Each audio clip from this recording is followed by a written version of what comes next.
7 Ways to Keep Your Mind Clear When Living Alone. Secrets to a Happy and Healthy Senior Life.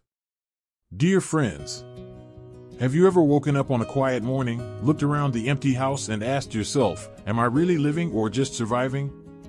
I believe that not everyone dares to say that question out loud.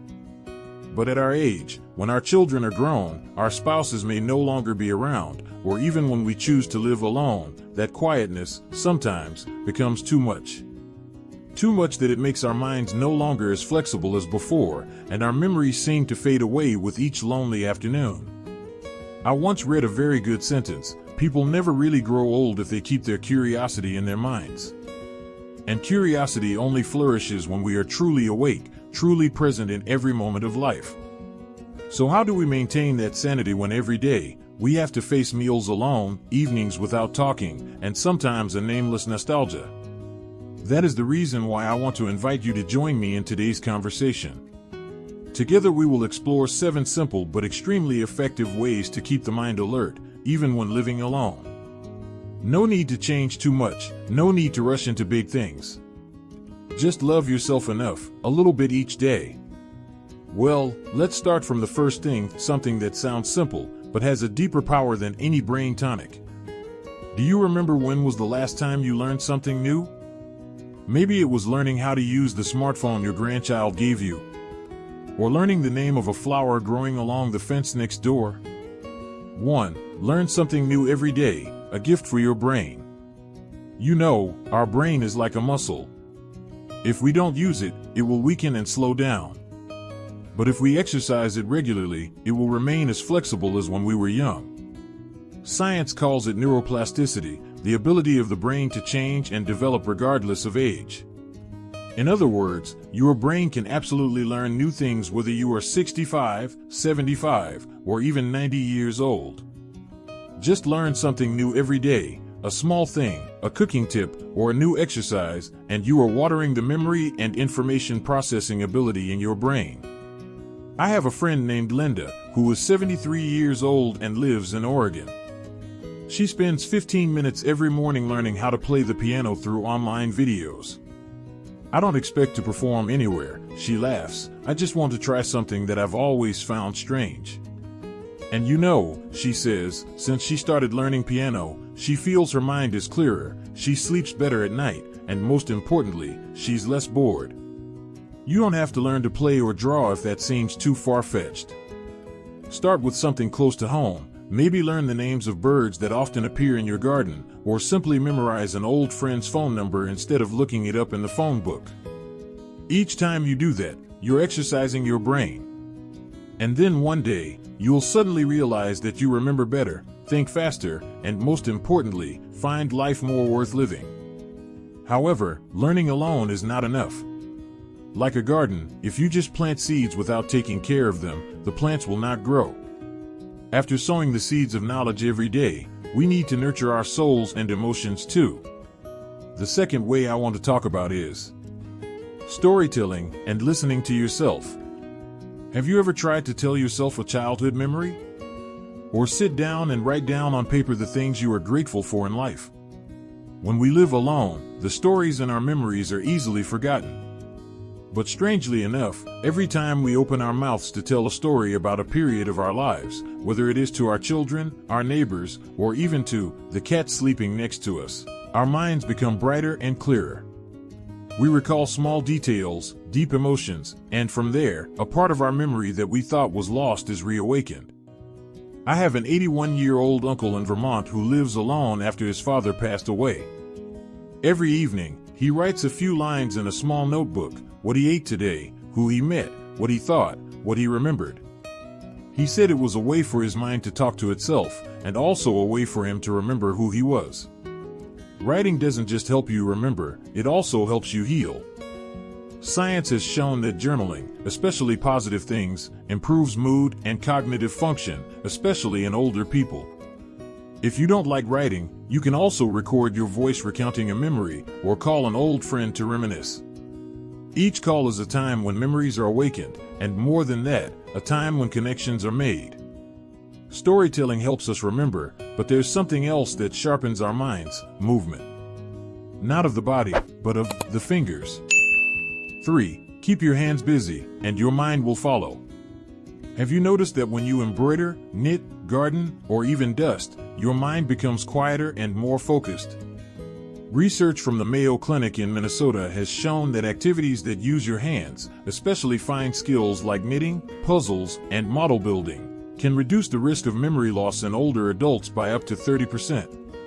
When you do something with your hands, your brain is forced to coordinate. Eyes see, hands do, memory mobilizes, emotions control.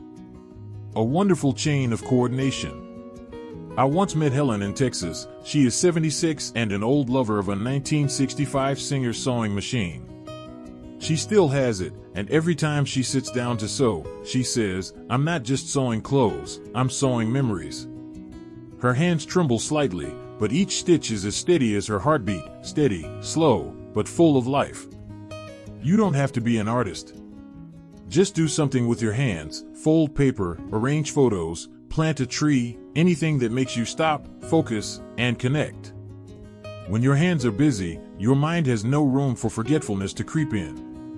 You see, with just 3 simple things, learn something new, retell something old, and keep your hands busy, we open a whole new door to our minds. That door doesn't lead to a foreign land, but to the person we thought we had forgotten in this lonely life, the person who was passionate, curious, and very imaginative. But that's just the beginning. Because a conscious mind doesn't just come from memory and activity, it also comes from emotions, from relationships, from the way we see life around us. So now, if you're ready, join me on the next part of this journey, where we explore deeper, more subtle secrets to keeping your mind in a state of illumination. When we talk about living alone, perhaps the hardest thing is not the silence, but the feeling of no longer being connected to anyone. Random conversations, sympathetic glances, spontaneous laughter, all seem to become luxuries. But the interesting thing is, mental alertness does not only come from learning new things or exercising your hands and feet, but also from the ability to feel life, to feel people. So if you still remember the 3 things we just talked about, learning something new, telling stories, and keeping your hands busy, then now, let's go a little further with me. A lighter, but meaningful stretch. 4. Social interaction, indispensable spiritual food. I want to ask you something. How long has it been since you had a heart-to-heart talk with someone?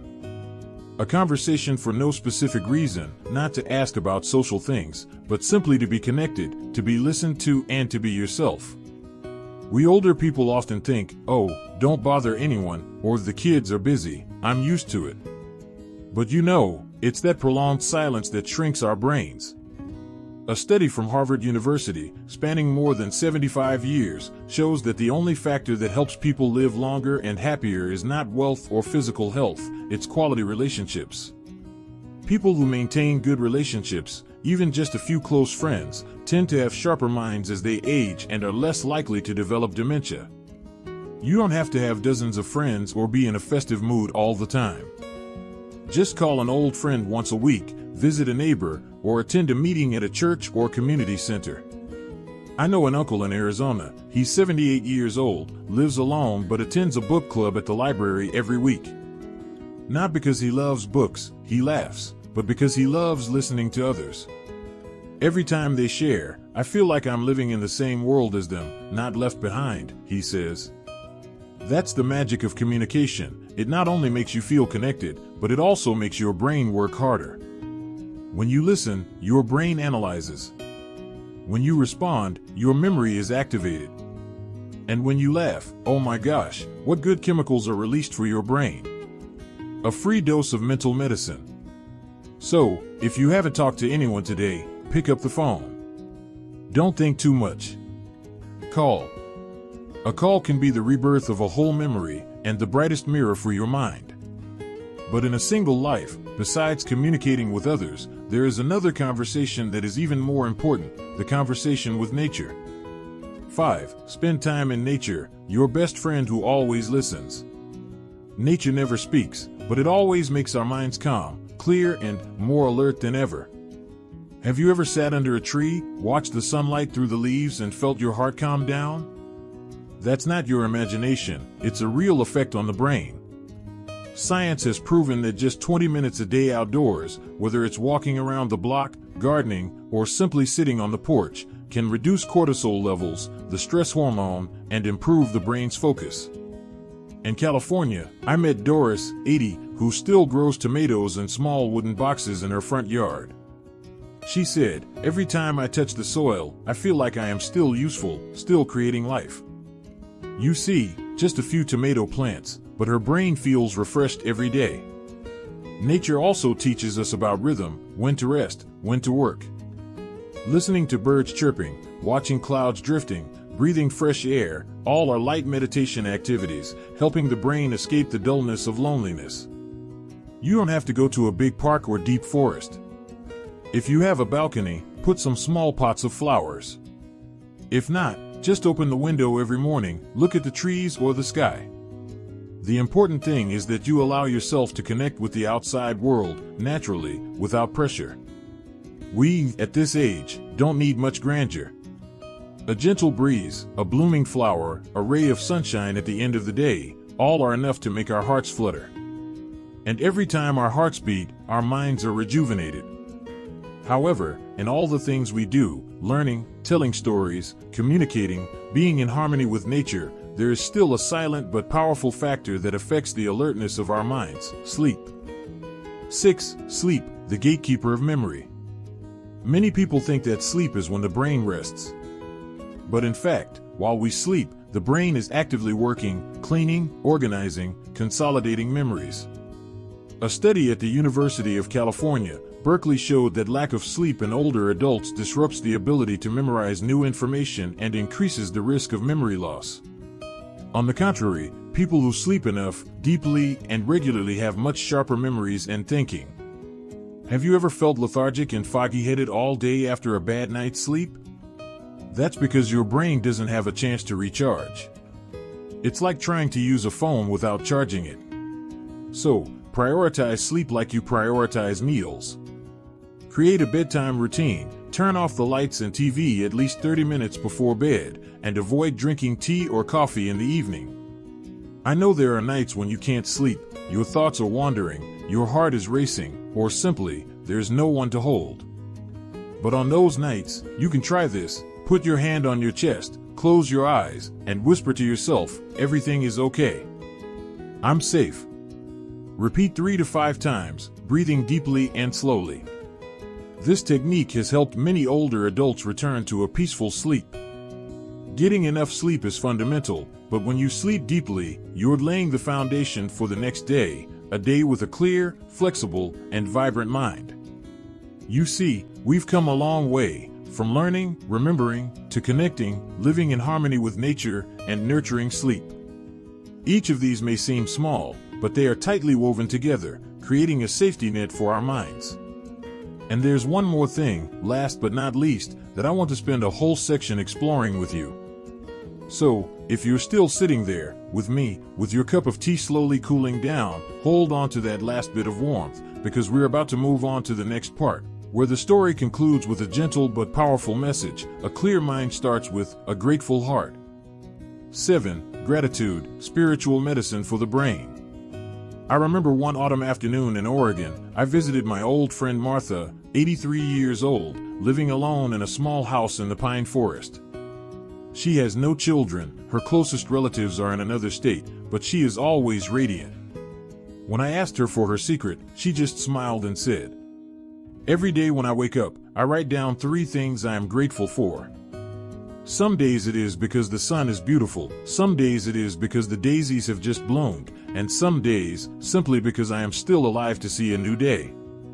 It sounds simple at first, but you know, remembering what you are grateful for every day really has a strong impact on the brain.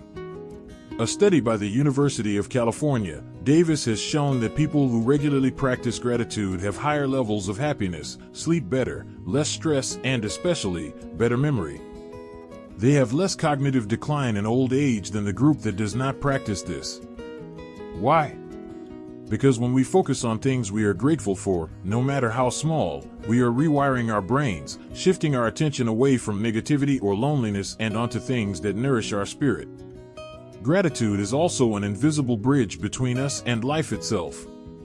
When you sit down and quietly note, "I am grateful for the birds this morning," or "I am grateful for the energy to walk around the house," you are reminding your brain that life is still going on, still giving good things, even in the silence of a house with only one person.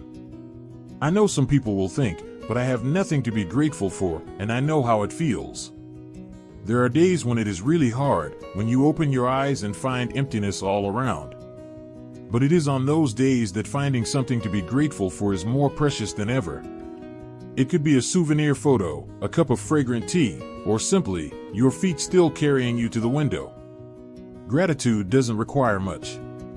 It just requires presence, recognition, and the willingness to continue living with an open heart. Gratitude is the gentle light in our minds, keeping it from going dark, whether it's raining or sunny outside. And my dear friend, you're probably breathing a sigh of relief at this point. Not because you're tired, but because you feel your heart lifted with a new belief that being alone doesn't mean being lonely, and growing old doesn't mean your mind will weaken. On the contrary, when we actively take care of our minds, through learning, storytelling, exercise, communication, being in nature, sleeping deeply, and cultivating gratitude, we are doing the most magical thing, keeping ourselves clear, sharp, and truly alive. I don't want to summarize what we talked about today, because each thing, each sharing, is a piece of the journey that you can start again at any time. Maybe you can't do it all in one day. That's okay. Just remember, mindfulness doesn't come from trying to do a lot, but from choosing to do meaningful things, regularly, in small ways, and with love. I'm not a doctor, nor a health expert, I'm just an old person like you. Some days are good, some are tiring. But I believe one thing, if we're still awake, still recognizing the beauty of each day, then we're still living a life worth living.